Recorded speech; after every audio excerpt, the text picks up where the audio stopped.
జీవితం అంటేనే పోరాటం. పేదరికం నీ కాలే కడుపుకే గాని కనే కలలకు కాదు. అయినా ఏ కొడుక్కి ఉండదు తన తండ్రిని పెద్ద కారులో ఊరంతా తిప్పాలని.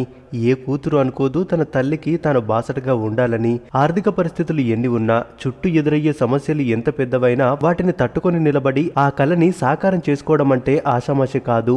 అలాంటి కలని నిజం చేసుకున్న ఓ కొడుకు జర్నీనే ఈరోజు మన వీడియో. అతని పేరు హిమాంశు గుప్తా. ఉత్తరాఖండ్లోని సీతర్గంజ్ అనే ఓ మారుమూల పల్లెటూరు. నాన్న చిన్న టీ కొట్టు నడుపుతుంటాడు. రోజంతా కష్టపడితే వచ్చే లాభం 300కు మించి ఉండదు. అయినా సరే చేసేందుకు వేరే పని లేక దాంట్లోనే కొనసాగిపోతున్నాడు. ఆ సంపాదన చాలక తలా ఒక పని చేసుకోవాల్సిన పరిస్థితి. ఇక హిమాంశు చిన్నప్పటి నుండి చదువులో చురుకు. కానీ ఆర్థిక ఇబ్బందుల వల్ల ప్రైవేట్ స్కూల్లో చదివించే స్తోమత లేక సీతర్గంజ్ కి 70 కిలోమీటర్ల దూరంలో ఉంటే ఓ ప్రభుత్వ స్కూల్లో జాయిన్ చేశాడు తండ్రి. అలా చదువు కోసం హిమాంశు ప్రతిరోజు 70 కిలోమీటర్లు వెళ్లేవాడు. స్కూల్ కి సెలవిచ్చినప్పుడు తండ్రితో కలిసి టీ కొట్టులో పనిచేసేవాడు. టీ కప్పులు కడగడం, దూరంగా ఉన్న వాళ్లకు టీ అందించడం చేస్తూ తండ్రికి కాస్త చేదోడుగా ఉండేవాడు. తామున్న పరిస్థితుల్ని గమనించి చిన్న చిన్న ఆనందాల్ని కూడా తీర్చుకోలేకపోయాడు హిమాంశు.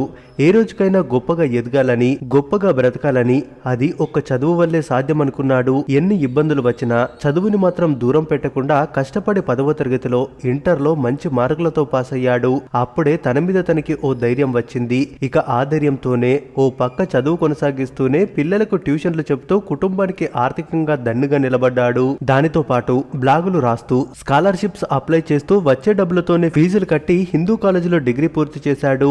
ఎన్విరాన్మెంట్ సైన్స్ లో మాస్టర్ డిగ్రీ పూర్తి చేశాడు. అయితే హిమాంశు ప్రతిభను మెచ్చి విదేశాల్లో ఉచితంగా పిహెచ్డి చేసే అవకాశం వచ్చింది. ఆ ఒక్కటి గాని పూర్తి చేస్తే అక్కడే లక్షల్లో జీతం వచ్చే ఛాన్స్ పుష్కలంగా ఉంది. ఈ ఒక్క దెబ్బతో హిమాంశు జీవితంలో పడ్డ కష్టాలన్నీ తీరిపోతాయి. ఇదే ఆఫర్ ఎవరికి వచ్చినా ఎగిరి గంతేసి మరి వెళ్లిపోతారు. కానీ హిమాంశు మాత్రం నేను వెళ్ళలేను అని చెప్పేశాడు. ఇందుకు కారణం తన కుటుంబమే. కుటుంబాన్ని వదిలేయలేక తన బాధ్యతగా దగ్గరుండి చూసుకోవాలన్నది ఓ కారణమైతే, తనలా కష్టాలు బాధలు పడుతున్న ఎంతో మంది జీవితాల్లో వెలుగులు నింపేందుకు ఇక్కడే ఉండి నా దేశానికి సేవ చేయాలనుకున్న అంకిత భావం మరోటి. అదే ఆయన్ను సివిల్స్ వైపు అడిగేసేలా చేసింది. సివిల్స్ సాధించడం అంటే లక్షలు పోసి చదవాలి, కోచింగ్లు తీసుకోవాలి. ఇంత చేసిన సివిల్స్ లో ర్యాంక్ వస్తుందా అంటే కష్టమే. ఇలా హిమాంశు ఆశయం అయితే పెద్దదే, కానీ నెరవేర్చుకునే ఆర్థిక పరిస్థితులు అతనికి లేవు.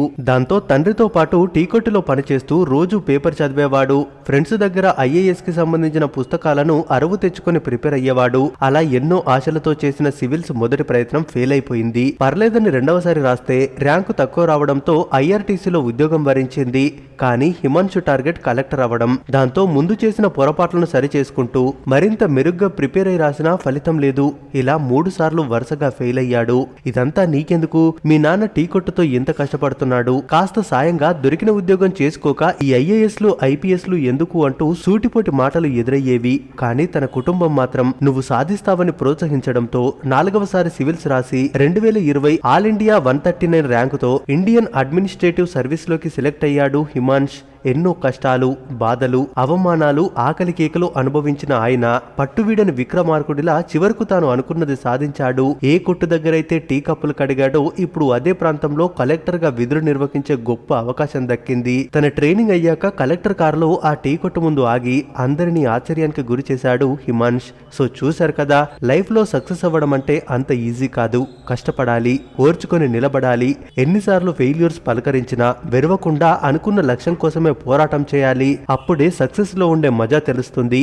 ఈ గట్స్ నీలో ఉంటే నీ సక్సెస్ గురించే రేపు మన వీడియో. మరి హిమాంశు లైఫ్ జర్నీ మీకెలా అనిపించిందో మీ అభిప్రాయాన్ని కామెంట్స్ రూపంలో తెలియజేయండి. మరిన్ని ఇలాంటి వీడియోస్ కోసం మన ఛానల్ ని తప్పక సబ్స్క్రైబ్ చేసుకొని సపోర్ట్ చేయండి.